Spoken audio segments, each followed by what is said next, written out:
Wow, what's good, y'all? Desaiah here, and I bet y'all thought we wasn't getting the video today, huh? Nah, we're still getting the video out today, no matter what. But today is another off-topic video, and today I'm a little confused by Nintendo. So we gonna talk about the Switch 2 because that recently just got announced. So let's talk about it. So Nintendo finally revealed the price of the Switch 2, which is launching June 5th, 2025. Maybe. And I was hyped at first, I'm not gonna lie. I did not know about the Nintendo Direct. I kind of forgot, not gonna lie. And my friend had reached out to me and he was like, yo, is you getting the Switch 2? So my first reaction was to be like, of course I'm gonna get the Switch 2. I'm a gamer. Why would I not? Right? And he was hyping it up too, like, yo, I might get it. The specs look nice. I'm like, all right, cool. Let me do some research into it. But then I did my research and then I saw the price tag for it. It was 400. Repeat that again, $449.99 for the base model. That's basically $450, not including tax, right? Or $499.99 for the bundle that include Mario Kart World, which is basically $500 without tax. You did not include tax yet. We gonna get there though. So right, I'm like, people are so outraged about it. They're saying lower the price, blah blah blah blah blah. I'm one of those people that's like, okay. I mean, I got a PS5, okay? I was one of the people that bought the P5 when it first came out. I was not buying scout prices, but I bought a P5, right? I got a MacBook right over here to create games with. Like, I wasn't new to the pricing, right? So then I saw the prices for the games, and that's where it got me, because it is $80 for the digital version of one of their games. And the physical copy, to get the physical copy, it's $90. $70 for Donkey Kong Bonanza, and $80 for Donkey Kong Bonanza. And that made me mad. I ain't gonna lie to you. I'm not gonna lie. I'm not paying $90 for a game, and I'm definitely not paying $80 for a game just for the base game alone. You might think like, oh, well, what do I get? If I'm paying $90, that means I gotta get... These ain't like the games back in the day, okay? This ain't like Black Ops 2, where if you bought the $90 edition or if you bought the $80 edition, you was gonna get some cool perks. Nah, this is the base game. This is the base game with everything in it.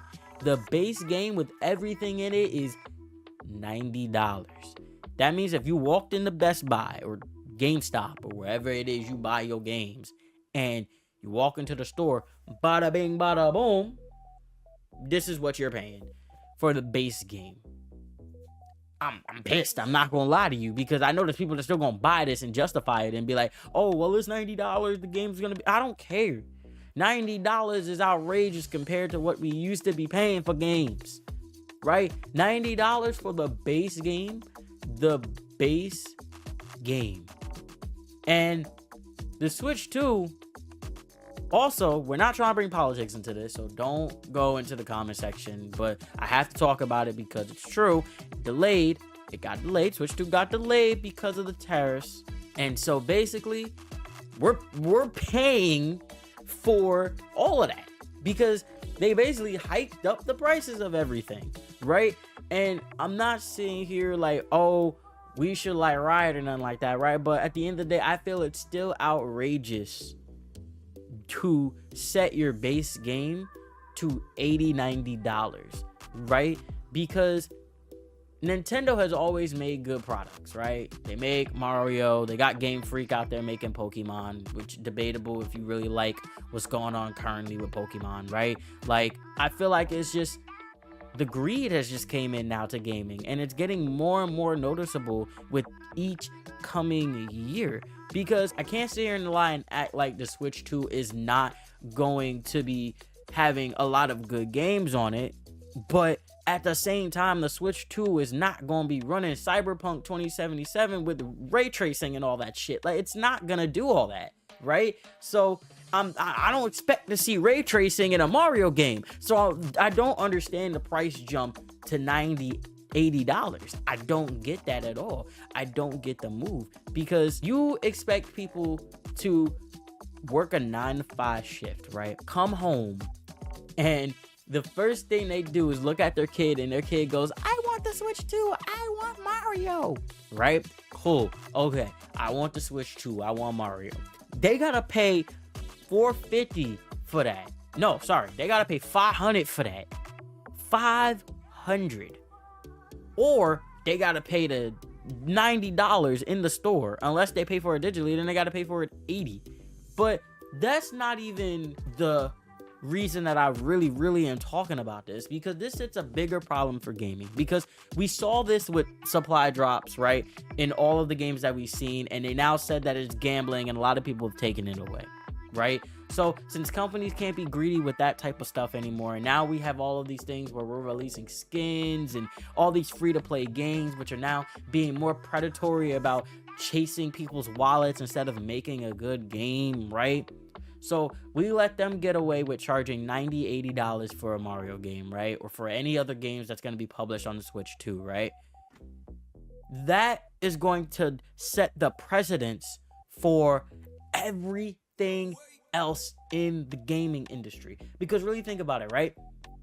$90, $80 for a base game. Now think about games that's releasing collector's editions, which are $100 at, for some games, right? Those collector editions are not gonna hike up to like $300, and they're gonna get away with it because look at Nintendo charging a base game $90. Why would my collector's edition be $100 if a base game is $90, right? And digital, don't forget about that. Don't forget about digital. You can't resell it. If you beat the game, that's it. Unless you want to go back and play it again. If you beat the game, that's it. But I don't see the benefactor of me paying $80, $90 for a game that I might play for 3 months and then put down and not play again. I'm not one of those people. I'm sorry for if you love Mario or if you love Pokemon to death. I love Pokemon to death. I could go... This right here is my favorite Pokemon game ever. Look at the price I paid for it, because it's so old. I paid $150 for Pokemon Emerald because of how old the game is right now and how hard it is to find GBA games. It's so hard to find games like this that the price for these are now $150. So a new game that is now coming out, right, basically costs close enough to a GBA game that you could barely find anymore.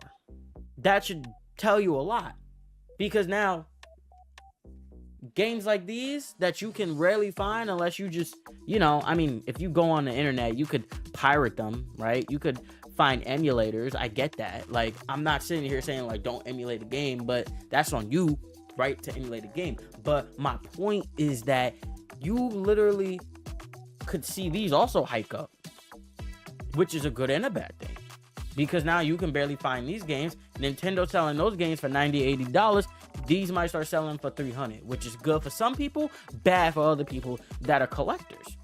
I'm just saying, right? I could be wrong, but my point is just, you get me? If you buy this stuff digital, there's really nothing you can do about it unless you beat the game and then refund it. But you got to go through Nintendo to refund it. You know how Nintendo is with refunds. But my point is just, you don't get to resell the game. You just have it sit there now and it just be there now, right? And I'm a game designer. You guys know this. And I'm always thinking about just like, dang, man.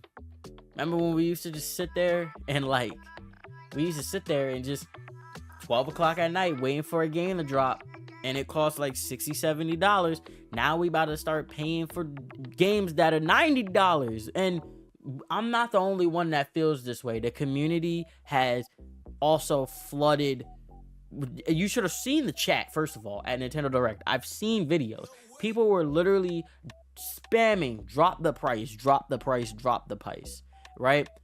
And now people don't talk about how I said price, shut up. Now people are saying that they're not going to buy the game on day one. People are talking about waiting for, the price to drop, or for just skipping entirely for this new generation of Nintendo games. Now, I'm not going to lie to y'all, none of that's going to work. None of that's gonna work because as a community, we cannot come together how the Sonic community came together to get them to change how Sonic looked. Remember that? Remember how Sonic looked terrible and the whole community came together and said, we don't want Sonic to look this way, and then they changed it. I don't think that's going to happen because there's too many casual gamers in the world. There's too many casual gamers in the world. That's why I'm saying nothing's really gonna change, because I can't sit here and tell you don't buy the Switch 2. Because if you want to buy it because you honestly want to play it, or if you want to get it for your nephew, I can't stop you. I can't stop you, right? But the thing that we can do, right? Because yes, we have to hit them where the wallet hurts, but we can't do that because there's too many casual gamers out here nowadays. And there's nothing wrong with being a casual gamer. Like I said, there's people who still play Call of Duty in my frat and both, like, just in general. Okay, I can't sit here and tell you to not buy it because I can't, right? However, we can talk about it. We cannot make this the norm. We can't just accept the fact that 90 is going to be the new price tag for games. We can't start accepting that they're just going to start hiking up prices for everything now and just completely forget about us gamers and not care and just think that we're just gonna sit down and just be like, all right, take my money, right? Like, that's not what the future of gaming should look like. Yes, games are getting better. Games are looking better. Games look like movies now, right? But at the end of the day, yes, things are going to raise in price, but they shouldn't raise to the point where we literally have to scrape the little bits out of our wallets to pay for one game that we want to play, you know? And that's not the future of gaming that I want, at least for me. I mean, I'm personally probably not going to buy the Switch 2 until the prices go down. I'm not justifying paying $80, $90 for Mario. Because like I said, that's going to set the precedent for everything else. Now, everything else is going to hike up to that price for the base game.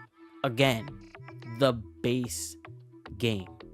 And that's not what I want. But like I said, this topic is just off topic. So thank you guys so much for watching. Make sure to like, comment, and subscribe, and ring that bell so you guys are notified the videos that I upload. Do anything that you guys can to have my non-existent videos be seen, and tell me guys how you feel about the Switch 2 and if you're gonna buy it or not in the comments below. And I will see you guys in the next one. Desaiah signing off.